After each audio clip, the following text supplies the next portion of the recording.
let's go ahead and get started. So we're going to go into chapter 6 of our Secure Love book club. Does anybody have any questions for me before we get started about the content or anything from last week? Turn my phone off. All right, let's go ahead and jump in then.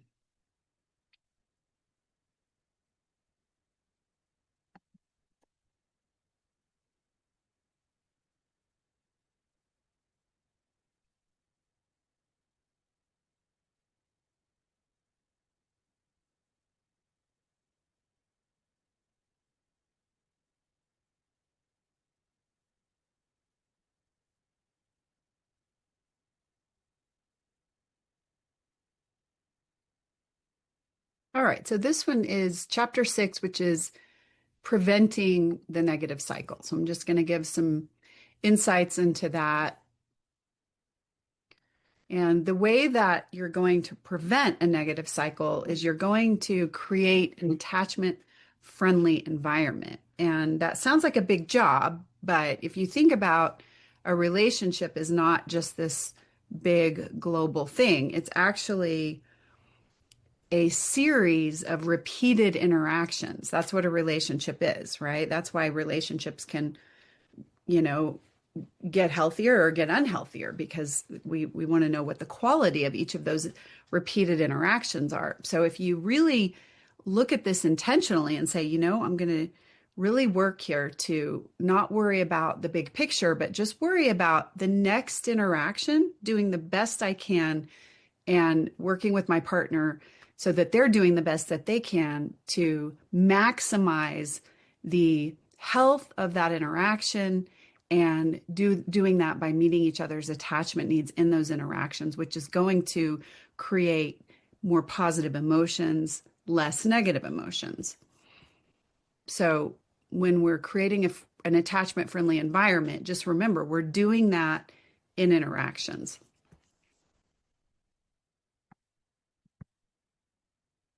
All right. And so what attachment-friendly environments do, and we'll talk about logistically what that is in a minute, but they prevent disconnection, they enhance bonding, they meet attachment needs, they resolve surface problems or make it much more likely that those surface problems will be resolved either in that interaction or in future interactions, that sometimes some problems need a little more space and time and conversation. They assist in healing shame, and they assist in healing past wounds. All of that material prevents negative cycles.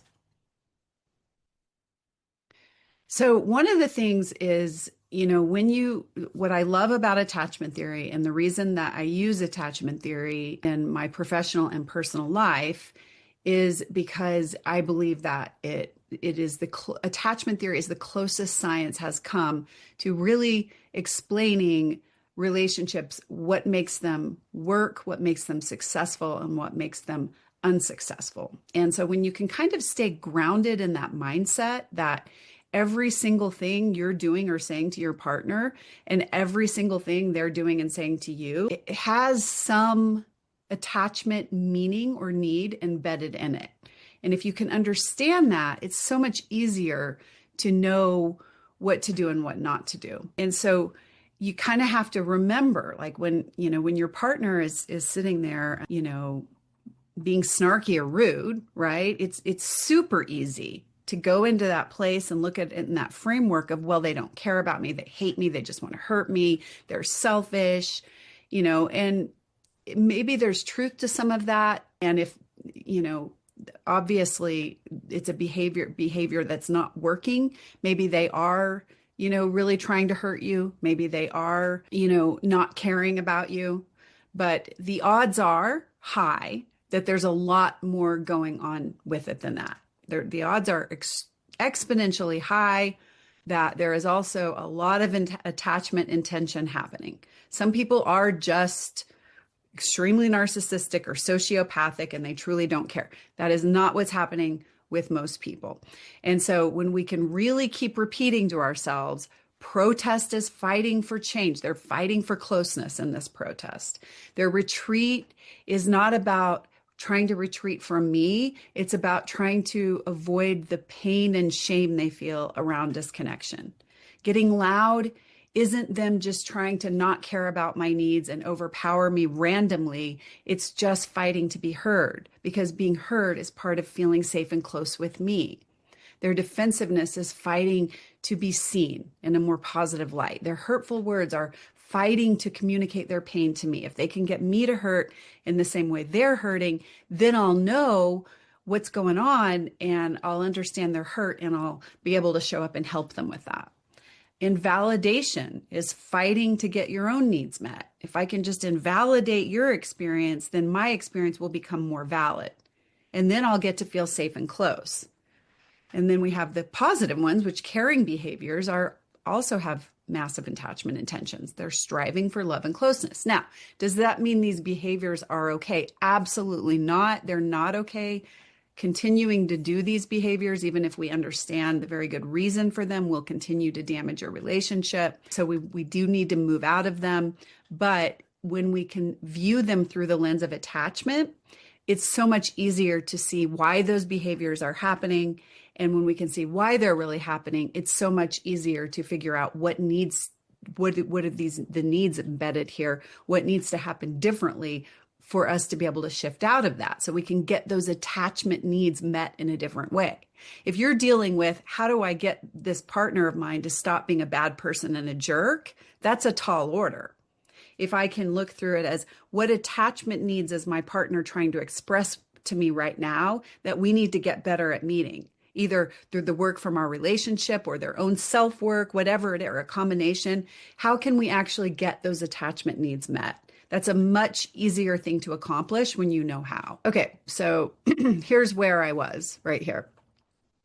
And so I'll go ahead and go forward. And we kind of already talked about this, but again, we're talking about, viewing your relationship through the attachment lens as a means to create attachment-friendly environments. When we can better make sense of the problem, it's going to give us a better roadmap to healing. And then, if we assume that attachment insecurity between partners is creating these painful relationship symptoms, then we can assume that building up the attachment security is going to relieve those symptoms. And again, we're building that security in repeated interactions, positive interactions, and met attachment needs. So one of the things I talk about in this chapter is the 4 F's, right? Which is fight, flight, freeze, or fawn.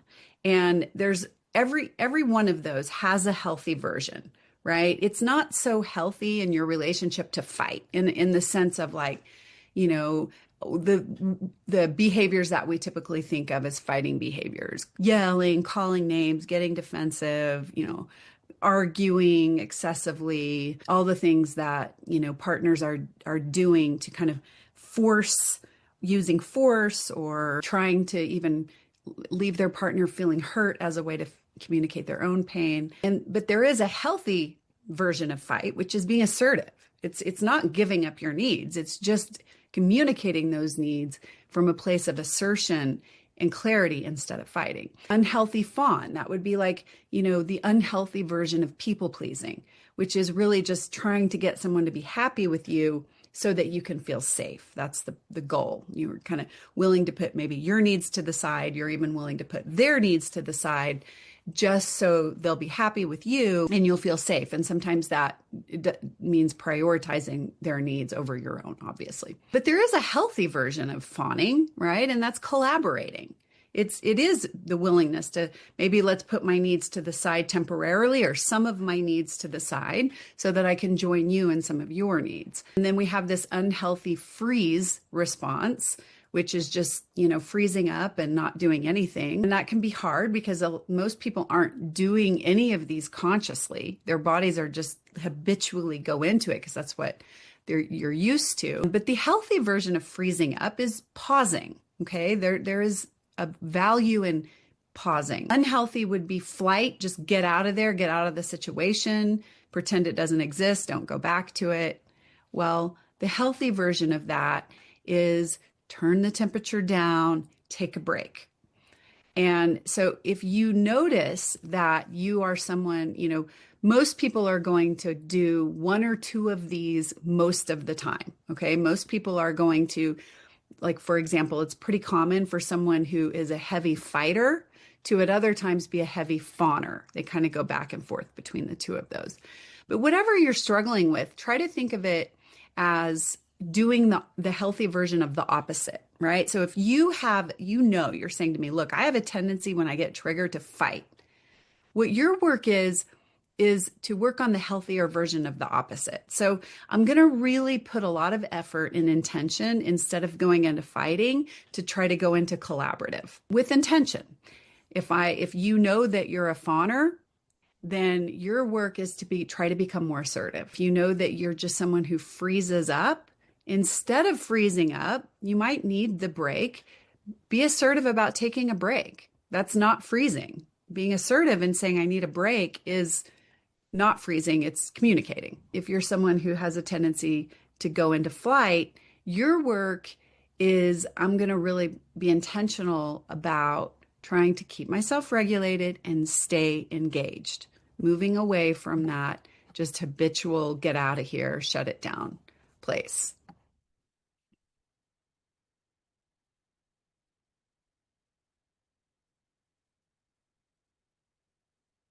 All right. So we're going to start with, what's in this chapter is this system called evicting shame, right? So when we are communicating with each other in a way that minimizes shame, shame is kind of the root of all the problems, right? If we're minimizing shame, because shame leads to, loss and abandonment, loss of the relationship, loss of sense of self, right? That is the root of the problem. So we need to have our communication be in a way that is helping shame not develop and even sometimes healing the shame in the interaction, right? And so I have the little system called evict shame. And so that's going to be empathy, validation, influence over control, curiosity, and tolerance. So empathy, just some things about empathy. If you can just, when you're going into some sort of triggering event with your partner or you're in the triggering event, being able to kind of first step back and access some empathy. And sometimes that means accessing some compassion for yourself, right? And then going, all right, what's going on with them? They're making a meaning about this situation that is leading them to feel bad.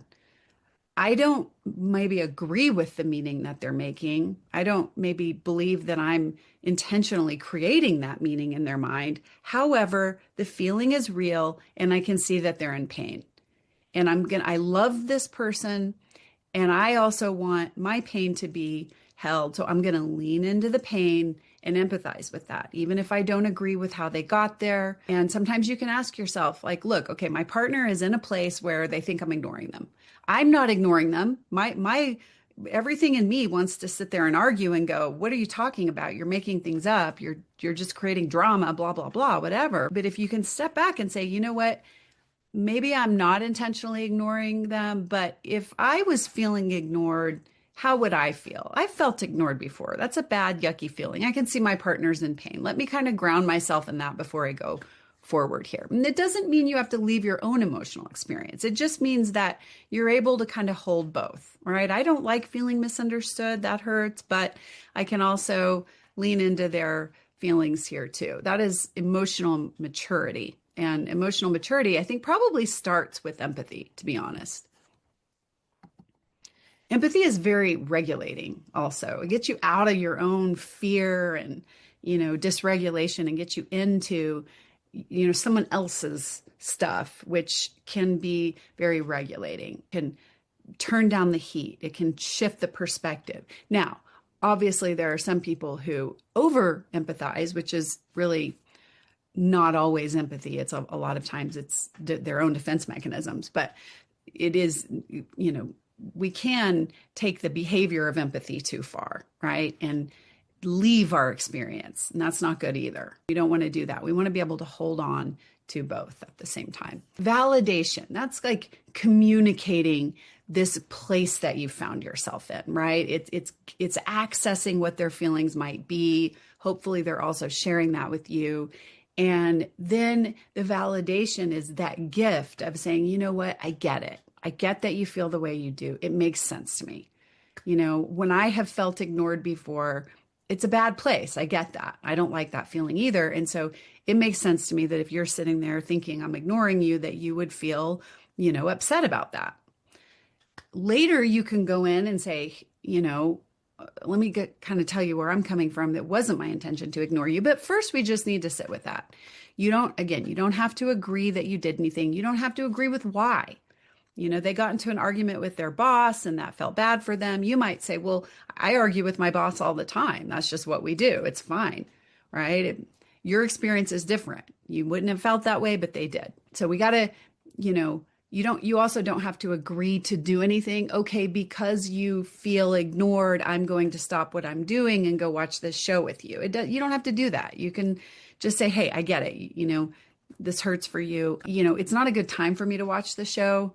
And so you don't feel ignored. How about we set up a time in the future? But, I do understand how you got to that place. The thing is we're all wanting our partners to change, right? That's part of this work is we want to work on ourselves and change. And we also want our partner to make some changes.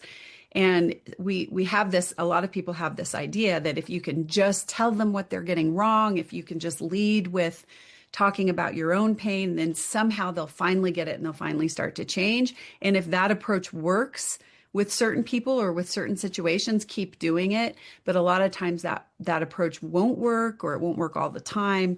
And that's when there's so much space for validation. Validation creates safety and it opens up space for self-reflection. When people feel validated, they truly are more capable of challenging their own perceptions.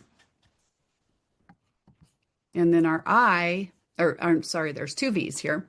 The second V is vulnerability. Okay, so there's no way a relationship can be healthy unless both partners are doing vulnerability, right?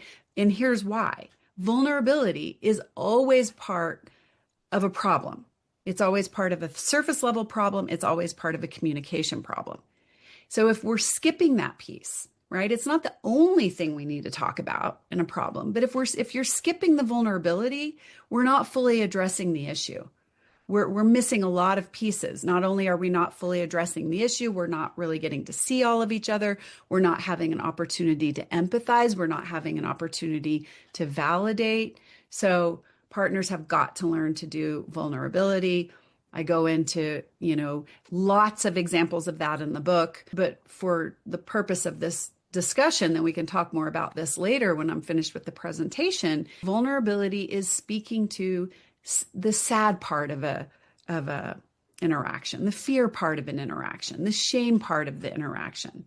Sometimes the anger part of an interaction. If someone is the type of person to just stuff their anger and never talk about it, it can be very vulnerable for them to start putting words to that in a healthy way. I say sad words and I say fear words and shame words because it's not just I'm sad. It's, I just feel kind of hopeless and I'm feeling a lot of kind of despair right now, or I feel in these moments, I get to a point where I feel really helpless and I don't know what to do. And that takes me to a fear. And then I get scared that if I don't answer your questions in exactly the right way, then you're going to be disappointed and more mad. And that's a scary place for me.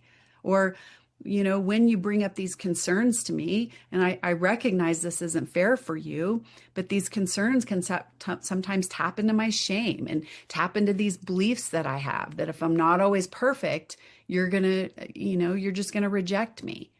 That's vulnerable. It's a more expansive way to talk about the bigger parts of an interaction. And it does take practice and, knowledge of how to do it. And if my hope right now is to impart to you the importance and the value of vulnerability. And then your work beyond this is recognizing, okay, that's important and I'm willing to learn how to get better at doing that. And I'm willing to try to get this, my partner to understand how important it is for them to be willing to learn how to do it. And once you have that willingness, then it's a matter of accessing resources like the book or other things that I have to offer or other professionals have to offer to help you with vulnerability. All right, this mindset of influence over control is very, very important. You know, a lot of times people who grow up in environments where they have parents who just try to control them into being different and changing the things that they don't like about their child or their child's behavior. It's not, you know, sometimes parents do need to have some level of control, don't get me wrong.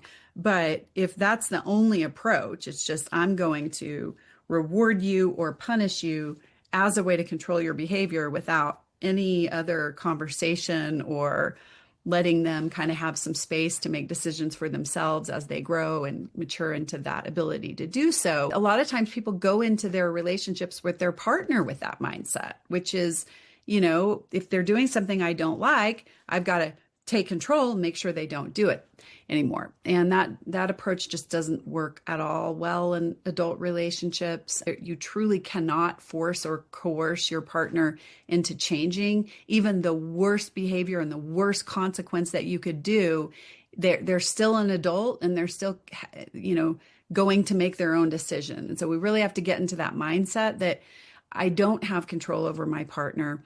And the reason for that is sometimes we need to grieve. We need to grieve a situation where our control is actually limited and recognize as much as I want my partner to change, I can't control that. But what I can do is do my best to create an environment that's influential and try to influence them. When we get control out of the picture, a lot of times it just opens up a lot of safety. It removes a lot of pressure. A lot of times both partners are trying to control each other in similar or different ways. You also really need to, if you find that you're someone who's more controlling than you are trying to be influential, you might want to really step back and go, you know, what are the consequences here of staying stuck in this place of control? Well, first of all, what the biggest consequence is your own constant disappointment, because people who try to control are constantly over and over going to be met with situations that they can't control. And they're not going to know how to deal with that.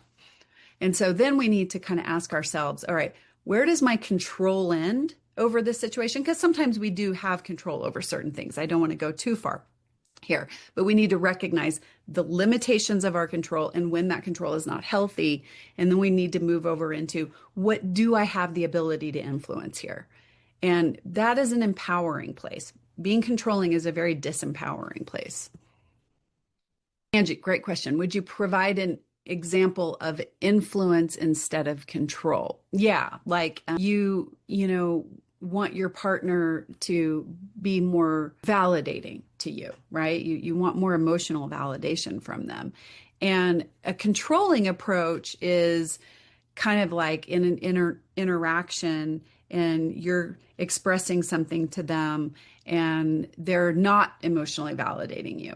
And so right then and there, your control need gets activated and you start saying, no, I need you to stop what you're doing. You're supposed to be emotionally validating me right now. This isn't going well. Here's what I need you to say. If, you know, if that's there's an argument to be made that sometimes those words can be delivered in a way that aren't actually controlling, but let's say that it is coming from a place of hard stop.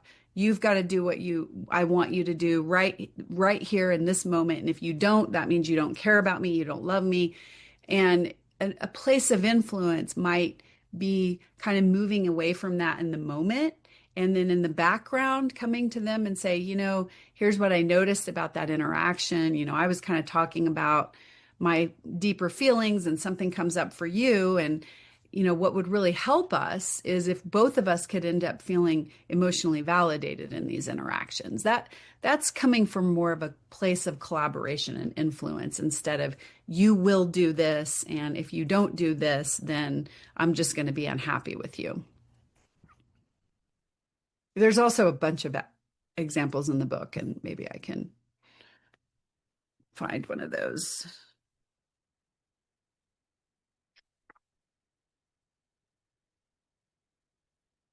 Oh, here's a paragraph. Control demands instant gratification. Influence is willing to let things sink in and simmer. Control gives away your power. Influence is empowering and recognizes its own limitations. Influence is confident. Control is scared. That's a good gauge. Is are you coming from fear or are you coming from a healthy place of assertion and intention? Influence is about self-expression and cooperation. Control is draining and fear-based. Influence puts the immediate goal of behavior change to the side in order to focus on connection. Let's say your partner has a hard time opening up about their feelings, leaving you feeling shut out. A controlling approach is, why can't you just tell me how you feel? It's not fair for you to just shut me out right now. If you're not willing to work on your avoidant attachment and start talking about your feelings, I don't even know if I want to be in this relationship. And in this situation, you're trying to control your partner and demanding they change right now. Influence would sound like, I feel shut out, but I don't think that's your intention. I think maybe something else is going on. Maybe you're afraid to share your feelings.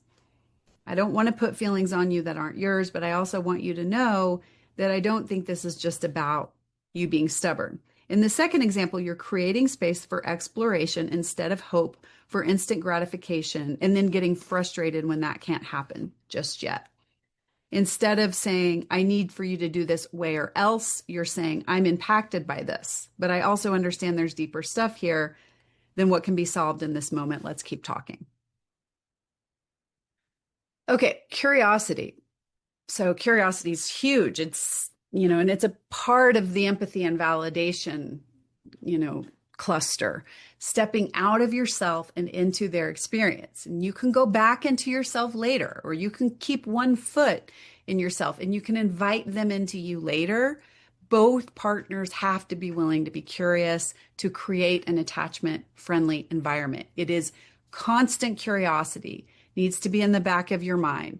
If you aren't constantly in a state of curiosity, you will find yourself falling back over and over again into reactivity. You really want to be able to just try to understand where they're coming from without losing where you're coming from. That's always a big caveat here. You always, before you try to attempt to solve any problem or make any decision or engage in any conflict, you really want to make sure that you've done your work to be curious about where they are. And you need the same in return. Tolerance. This is a big one. I always say to couples, look, if we're going to talk about the negative, we're going to also have to talk about the positives, right? So even I do that with my kids. If my kids come and they're complaining about, school, I'm going to listen and validate that and sit with them. But then I always say, look, if we're going to talk about the negatives, we're going to have to also talk about the positives because we want to avoid just getting stuck in that negative energy. And so sometimes people, especially people with an anxious attachment, they have a tendency to be very, very aware of when their partner fails them because they have been failed by relationships over and over and over in their life. Growing up, adult relationships, maybe the current relationship, they have truly experienced feelings and moments of emotional abandonment. And what happens when we've experienced that kind of pain over and over is we start to be on the lookout for it. And it's not bad to be on the lookout for it. It's bad if being on the lookout for it is taking up all the space in your relationship and causing you to filter everything. They filter for the negative and just kind of define them by their mistakes. The idea being, if I can catch your mistakes, then I can tell you what you're doing wrong right then and there, and you'll change. And then I won't have to keep going back to that painful place that my body knows, or I won't have to start going in this relationship back into that painful place that my body knows, right? So this isn't about not addressing real problems. It's just about balancing out your perspective before you start addressing problems and really grounding yourself in, tolerance and being able to give each other grace and not make an issue out of every single little thing. All right, I added this because it's so important, which is timing. Okay, timing is so, so, so important in bringing concerns to each other and responding to concerns to each other and maybe having, conversations about difficult topics that you have to, you don't see eye to eye on, or difficult topics that you know, possibly could turn into a fight. Timing, timing, timing. That means that what happens is couples who don't have good timing, first of all, they set themselves up for failure by trying to have hard conversations and moments where maybe they're distracted or tired, or they're not going to be able to give it their full attention. That doesn't mean that timing always has to be perfect, but we want to set the interaction up for success as much as we can. But the biggest thing that happens is once they do start talking, it becomes competing attachment needs. One partner says, well, I have concern about this. And then the other partner now feels misunderstood and unheard, or that reminds them of all their concerns. And then they start bringing up their concerns. And now the other partner feels invalidated and they get bigger about their concerns, and nobody's hearing. Everybody's fighting for concerns at the same time. That's such an important thing, that couples are able to structure their communication around their problems, right? And so what I say is one partner at a time.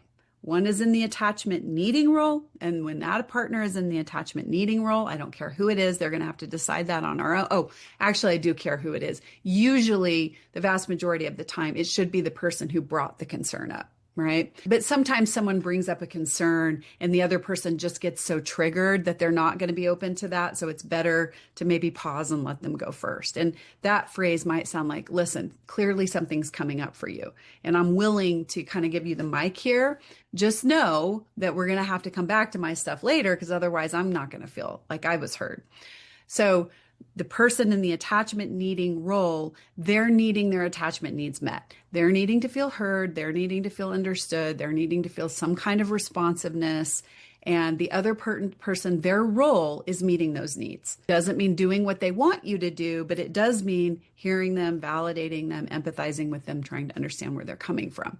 And then they switch. That way we're just it's organized. We're dealing with it one at a time. We're creating softening. The good part about being the first one to be in the meeting role is it's far more likely that your partner is going to be more open to hearing you later. And, sometimes partners will get stuck in this thing where they're just sort of like listening and doing what they're supposed to do, checking the list, and biding their time until it's their turn, right? So to get out of that, I think it's better to wait for a few hours, ideally, or let's just say you can't do that, then at least, many minutes to let it sink in. Let that partner really sit with being heard and feeling valuable and like their needs matter and understood for a good amount of time, and let it sink in. Let their nervous system really take in that experience before they're now asked to leave that and immediately go into the other role. We want to let these things kind of simmer.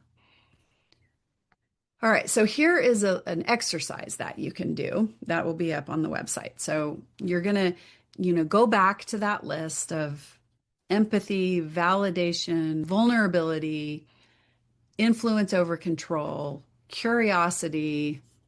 What's the other C here? Oh, I think I put too many C's there. And tolerance and time. You can add timing to the list. And I want you to come up with the 3 that you're not the best at, right? Maybe you recognize I have a hard time, I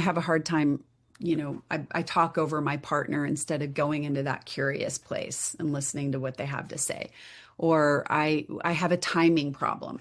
When my partner brings something up, or my partner's upset, that for some reason, that's when I want to kind of go into my own needs. And I want you to write the 3 that you have the hardest time with. And then for each of those, I want you to think about what you do instead, right? If you're not being curious, what are you doing? If you're not doing the right timing, what are you doing? If you're not being tolerant with them, what are you doing, right? And then I want you to write the impact of not being curious, okay? When you're not curious, there is an impact on you. There's always an impact in 3 areas in these relationship interactions. There's the impact on yourself, there's the impact on your partner, and there's the impact on your relationship. So the impact of not being curious is that ultimately you're going to end up feeling badly about yourself, because now that this is the healthier way to be, right? So you're going to feel badly about yourself on top of that, that energy that you put out is going to come back to you from your partner probably anyway. So it is going to impact you poorly. Your partner's going to feel unheard. That's not going to feel good for them. And you love them. You don't want them to feel unheard. And then you're going to have to say, well, look, it's also keeping my relationship stuck in these cycles. So 3 levels of impact. And then I want you to imagine a future situation that is going to be triggering where you're going to feel pulled into talking over them instead of being curious, right? And then I want you to imagine what would be a better thing to do.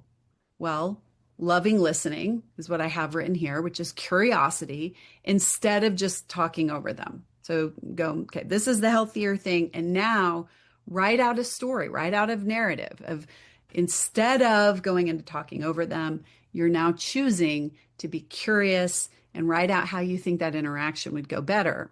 And when I say, how would it go better? By using curiosity, now we're going to do those 3 levels of impact again. What's the impact on you of doing the healthier skill? Not maybe right in that moment, but big picture. What's going to be the impact on your partner that you love, and what's going to be the impact on your relationship?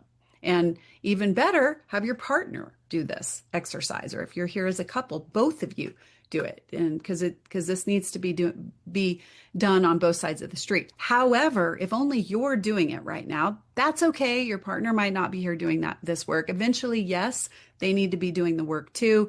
But as I've said over and over, a lot of the times when we start doing this on our own, the relationship just starts to become safer and healthier, and our partner will start growing with us too.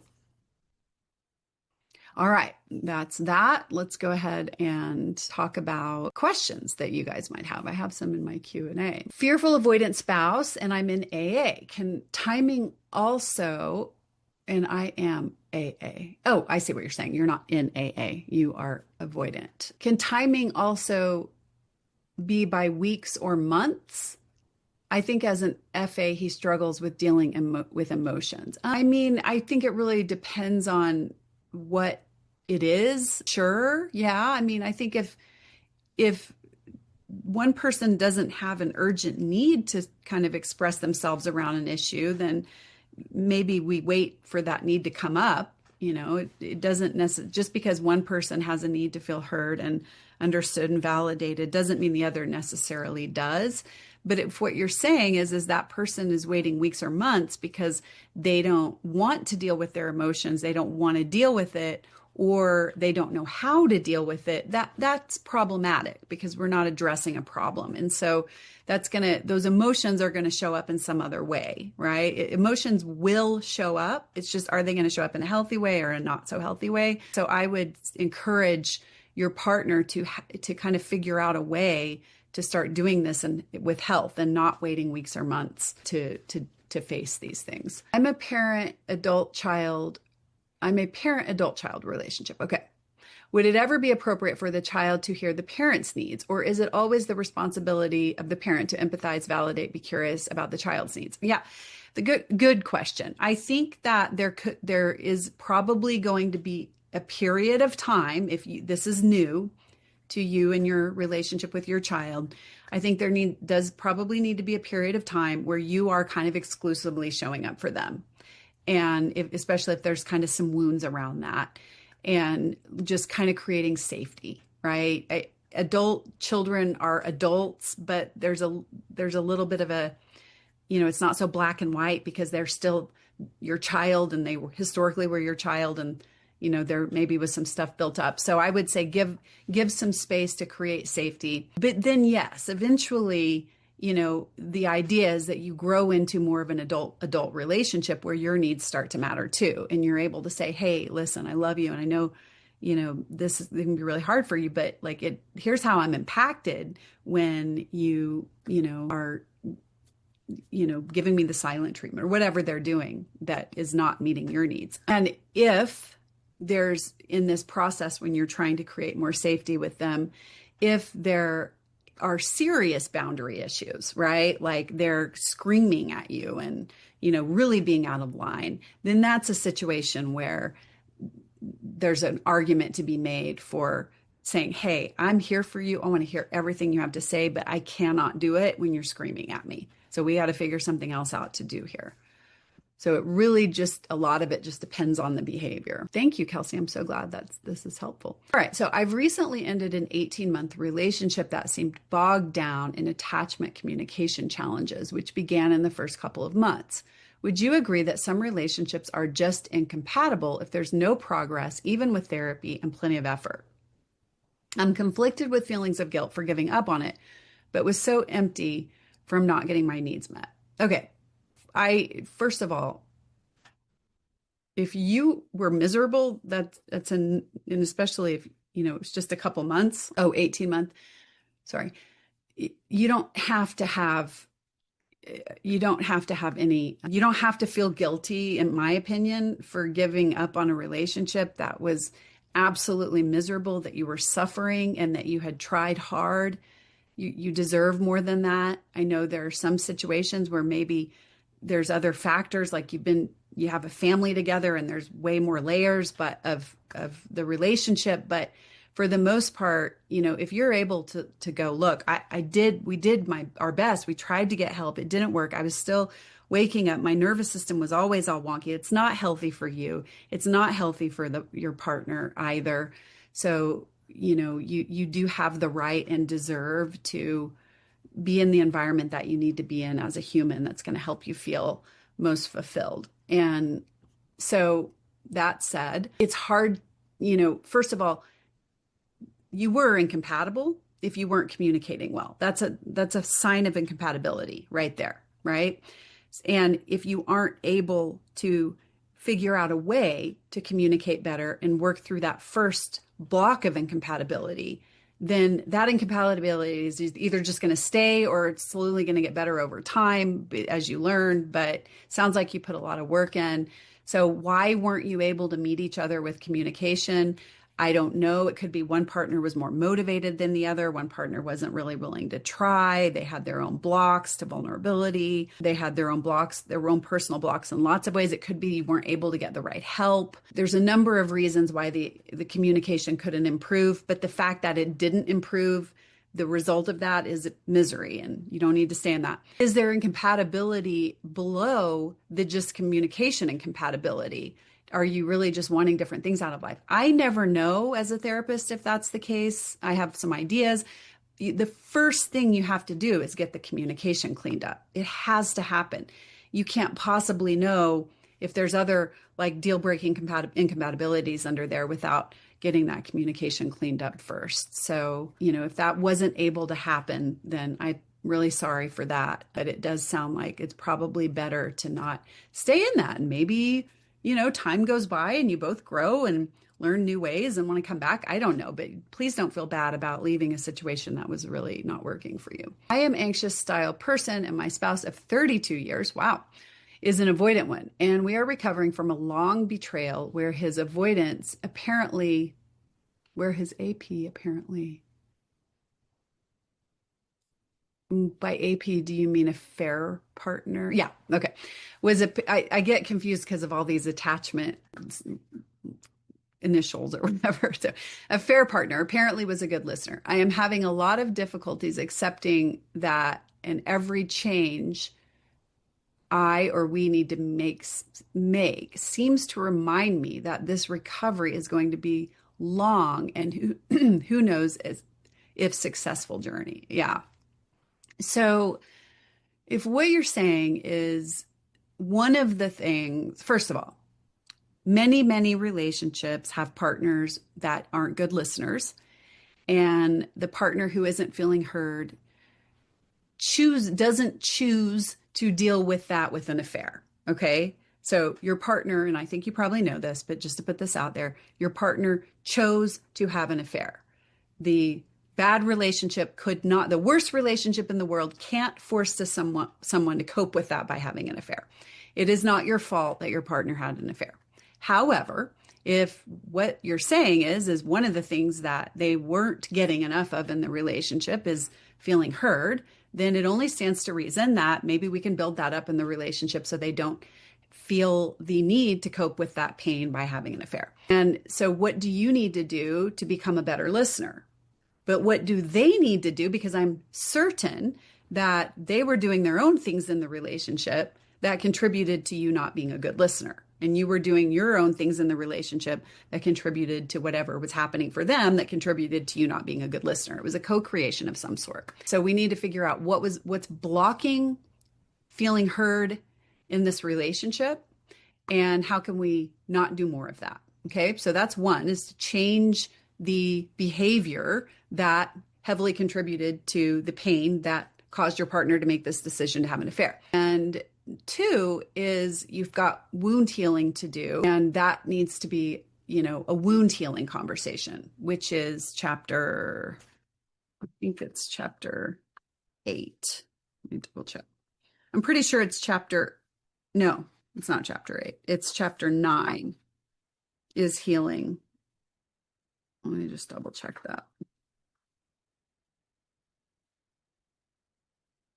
Yeah, chapter 9 in a couple weeks from now, 3 weeks, is going to be attachment injuries and repairs. And that's going to walk you through the process that will need to be repeated over time, these healing interactions, right? That need to be repeated over time that will lead to you guys being able to heal some of these wounds. And that, of course, has to be in combination with ending the behaviors that led to the stress to begin with and replacing those behaviors with new, healthier behaviors that increase bonding.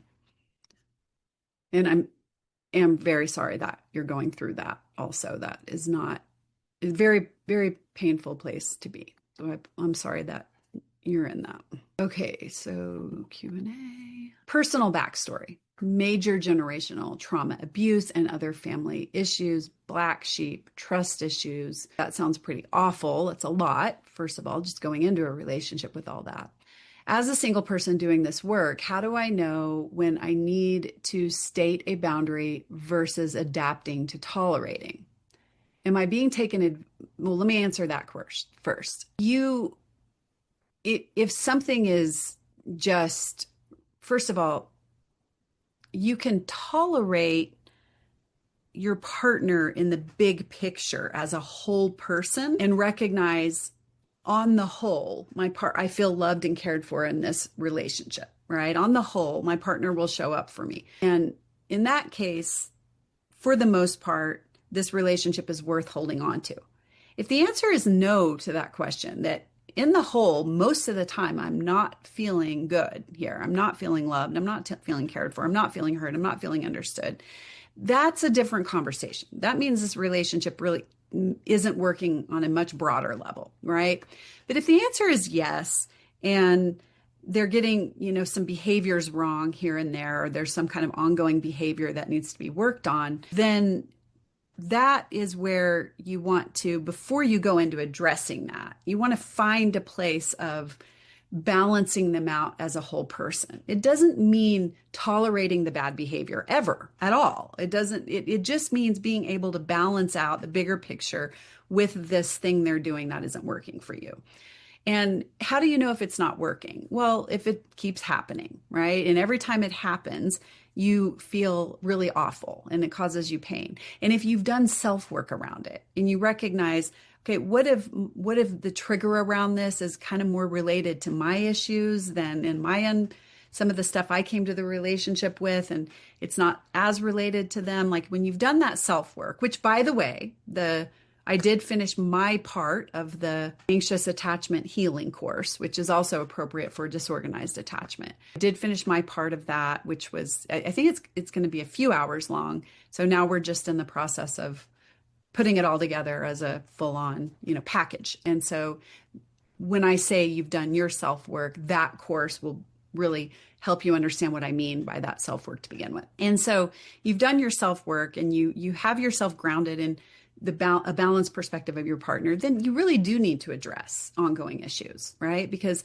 if you're not addressing them, and you're continuing to find yourself, over and over again, repetitively feeling pain and then acting out on that pain in ways that aren't working for your partner, then that's a really good sign that, hey, we do need to set some boundaries around this or express yourself with healthy assertion. I like this, and I do talk about this in the course. I like this idea of, I don't know if I'm going to say it in the right exact way, but suggest, ask, insist, demand.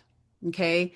So first, we need to just kind of bring awareness. Hey, this is kind of not working for me. Is this something we can be aware of? Right. And then ask is, hey, I mentioned this and now I really need to, we really need to work to dive into this more deeply because this keeps happening. So would you be willing to sit down and have some conversations about this? Or would you be willing to stop doing that thing? Okay, so now you've brought it up. There's no surprises. You've mentioned it and you've asked for help. And now if they keep doing it, we don't have to just surprise, I'm mad about this. Now it's, hey, this is a big problem for me. And I'm insisting we have to work on this, right? What are you going to do if they don't? I don't know. It's so different for every situation. But the one thing they need to know is you're not happy with it. And the consequences of this not getting addressed is going to be an impact on them, an impact on you, and an impact on the relationship. And they need to understand that. And you at least need to have the space to have that conversation to, I insist that we have a much bigger conversation about this and come up with a plan. And then if it needs to go into demand and it's a deal-breaking situation in the relationship, I mean, that, who knows what the consequence of demanding is, but if you're, in a relationship that is sometimes demand, the consequences, hey, this has to end. I can't live like this. I can't live being screamed at all the time or whatever it is. Sometimes demand is, if you're not willing to help around the house, I'm going to get someone to help, or I don't know what it is. Again, it's hard to say, but demand is a much more forceful way to approach something. And the idea is not leading with the big guns. It's starting small. And the beautiful thing about that is that when you do that with a really resistant to change partner, they start to know when you suggest that this is going to go somewhere. Like I'm not willing to just, suggest and ask for help and then let things go. So that builds up trust that your words mean something. Am I being taken advantage of? Experiences are being minimized, or am I being difficult in accepting and forgiving past mistakes, unrelated past relationships? There's a lot of discernment in that. It's hard for me to say. I would need to kind of take an example situation and understand a lot more about it to figure out like, what if this is kind of your work and what if this is their work and how's the relationship dynamic creating this problem? In my experience with many, many couples, it's probably a combination of all three. So it's a matter of sort of picking through and going, okay, what if this trigger that I'm feeling is, am I maybe have an oversensitivity to because some of the past stuff I've gone through? What if this trigger is genuinely coming from my partner because of their stuff, right? And what if this trigger is a function of this negative cycle that we found ourselves in? Okay, my husband grew up in a complex home environment. Both parents were conflict avoidant, and the oldest sibling is a narcissist. Defensiveness, justification, and minimizing of emotional concerns was the norm. Everyone had to maintain the status quo. He is now very aware, courtesy of your book, glad, thank you, that his family dynamic was unhealthy. How can I make sure that I am not creating a situation where I'm adding to his toxic shame? He is truly a nice person. Okay, so the way that you can make sure that you're not creating toxic shame is by not communicating in a way that is shaming to him. And on top of that, communicating in a way that is de-shaming. And not communicating in a way that is shaming is about using, speaking from yourself, not saying, hey, you're just a bad partner, and you need to, look at how much you let me down. It's more like, hey, when this happens, I end up feeling kind of left out or pushed out or not invited in. And then that leaves me feeling kind of alone, right? And someone who's carrying a lot of toxic shame, they might, because of their own stuff, still feel shame over that, right? So you can't 100% control if they're going to feel shame, but you can do your part to not deliver your messages in a shaming way. And then on top of not addressing things in a shaming way, which is keeping it on I have a concern about your behavior, but I don't have a concern about who you are as a person and who you are broadly and globally as a partner. And then actively de-shaming is being able to say, listen, you are such a good partner. You're such a good man. I have so much love and admiration for you, and my concerns do not take away from any of that. But at the same time, we both are in a relationship together and we are going to have concerns. And I really need to be able to bring those up without that toxic shame that you carry kind of taking over, right? So, how can we do that? Because I don't want to tie into your childhood stuff because that's not good for you, but I also don't want to give up my own needs because that's not good for us or the relationship either. So, there's a way to kind of heal shame by front loading and giving them the opposite of shame, which is acceptance of who they are. And then the third thing is, I forgot the third thing. What was the third thing? I just had it in my mind. I lost my train of thought. The third thing is getting really clear, helping him get really clear about what the shame is. Okay. Because shame is a very global word. Shame is always going to be rooted in negative self-beliefs. Okay. So we need to get really clear about what those negative self-beliefs are. So if you bring up a concern to your partner and they shame spiral, and they're shame spiraling because of their behavior when they shame spiral, they're defending themselves or they're over apologizing or they're just trying to tell you what you want to hear, whatever it is, to avoid their own shame. Now we need to figure out what is the self-belief that's being activated by your concern. A common one is a partner who has concerns at all. There's no space for concerns. Growing up, I had to maintain the status quo. If I didn't maintain the status quo, I wasn't a good family member. I didn't fit in. I was bad. I was broken. There was just something fundamentally flawed about me. And so now in this relationship, when I get messages I'm failing, because we all fail in relationships sometimes, I'm failing, that takes me to that horrible, painful place of I'm a failure. Okay. So now we have words, we have more words for the shame. It's not just shame. It's if I mess up, if I'm not perfect, that just takes me to, I'm just a failure and a loser. And so now that we have more words to that, we can say, well, let me give you some reassurance here. Okay. I expect that you're going to fail me from time to time in this relationship. That's just what life is like. We're going to fail each other. If I fail you, does that mean you see me as a big failure? No. And that's the same with me. I need to bring up these concerns. That doesn't mean I see you as a failure. We just need to work through, whatever it is in these ways that sometimes we slip up and fail each other. And that is, again, addressing the shame in a more clear, direct way. And that does take work on their part to kind of get more clear about that. My wife and I have been in marriage counseling for 5 years with 6 different therapists. My wife says she does not feel safe in many situations. She avoids being vulnerable in many cases. She rarely gives me compliments or says thank you, something I take as a lack of feeling safe to do so.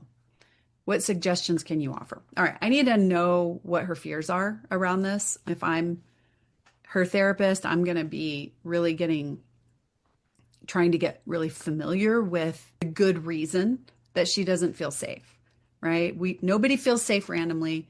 There's a good reason she feels safe. I don't know what it is, but I want to know what it is. And I want to honor her avoidance as a function of trying to keep herself safe, right? We don't want to keep that avoidance around. We want to challenge that avoidance. But before we challenge that avoidance, we just need to validate it and honor the fact that it somehow, these avoidance of being vulnerable did keep her safe in life.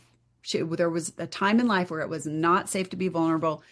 Not only was it not safe, but she probably never learned how. And not only did she never learn how, she probably had vulnerability modeled to her in ways that were very distasteful. Okay, so we need to really just make space for, hey, you avoid for a good reason. And I hear you and I see that.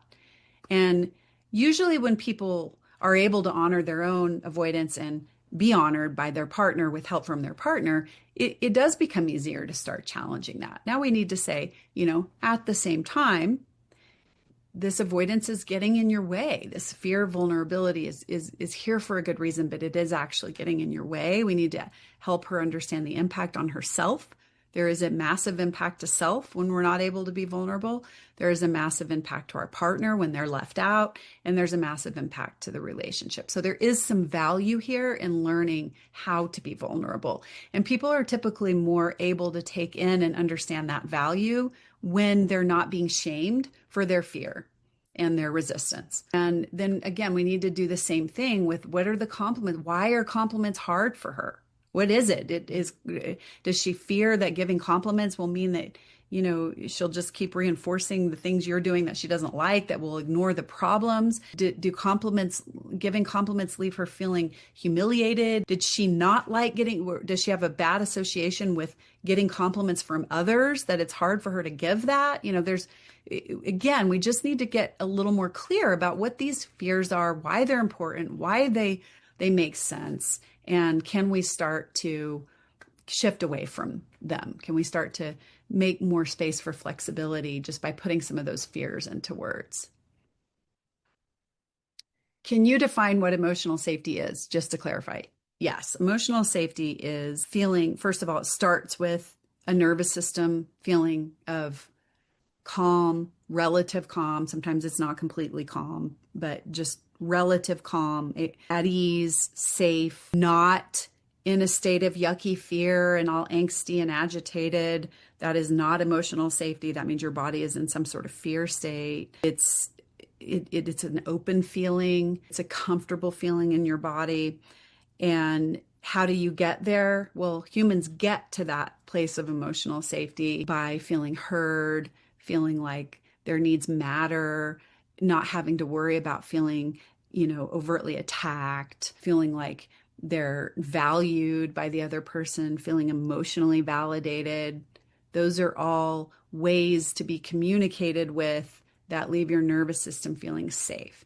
You don't have to get there verbally. Emotional safety doesn't have to come from verbal interactions. It can come from sex, can be emotional, can create emotional safety because it's communicating, I'm wanted, my needs matter, I'm being cared for, I'm being invited in, I'm being trusted. Nonverbals can communicate in a way that creates emotional safety. Affectionate touch can be communicated in a way that creates emotional safety. And then all of those things I just listed can all verbal, sexual, affectionate, touch, nonverbals can also communicate in ways that leave a person feeling, devalued. Their needs don't matter, unheard, invalidated, which is going to cause a yucky feeling in their nervous system. Those with anxious and disorganized attachment are typically very overwhelmed by that yucky feeling in their nervous system. They know it's there. They feel it all the time. They're used to it.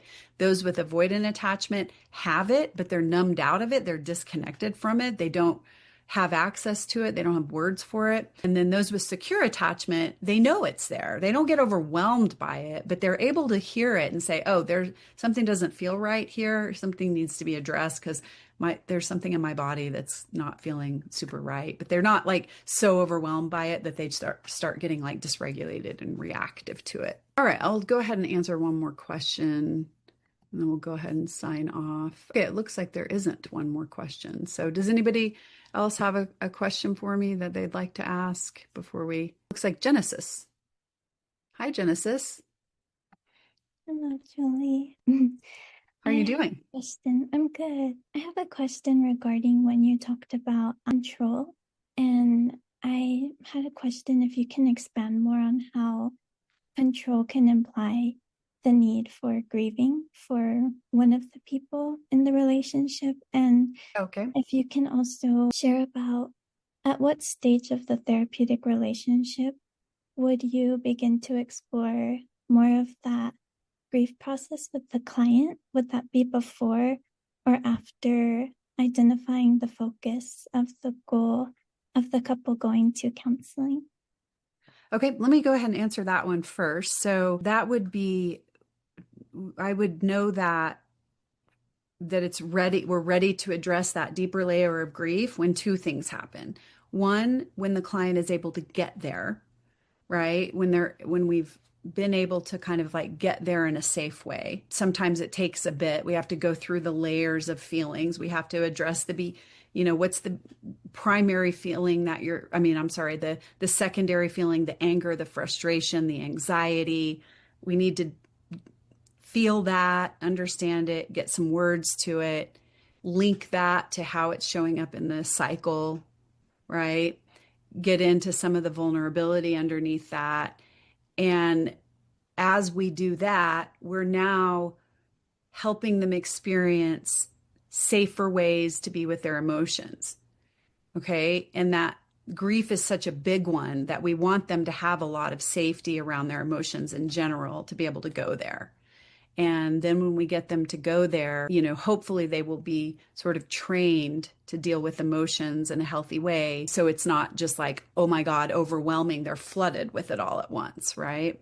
Also, they've built up safety with the therapist and they built up safety with their partner being able to be there for them in their pain without, going into their own stuff. So we've basically created safety around the grief. And then the second thing is their partner able to hold their grief with them? Is their partner able to join them in that grief without telling them they're being dramatic or just shutting down because they're scared of the grief or whatever it is that their partner may have done in the past that would have blocked their ability to join each other in that space. So that requires for their partner to be ready to do that. That requires that their partner has also done their own emotional work. So it would probably happen later and into the work, depending on where the couple is when they come, right? When they show up, how far into their work are they out of cycles? Are they able to feel some of the stuff, but they just are having a hard time getting down into that deeper stuff? And then grief around control comes from the acceptance of loss of power, loss of what they wanted in life, what they hoped for, because there are situations that we cannot have control. And one of the most painful things that humans can experience is holding on to a sense of control over something they truly don't have control over, right? Because then they just have to keep that control, just has to keep hitting a wall, and then they keep having to be disappointed. And so instead of being disappointed over and over and over again chronically, now we're actually getting words to, you know what? I don't have control over this. I wanted a partner who would XYZ, and I wanted this other life, and I didn't get it. And I keep trying to control them into changing. And I'm now having to accept that I can't do that, that their change has to come from them.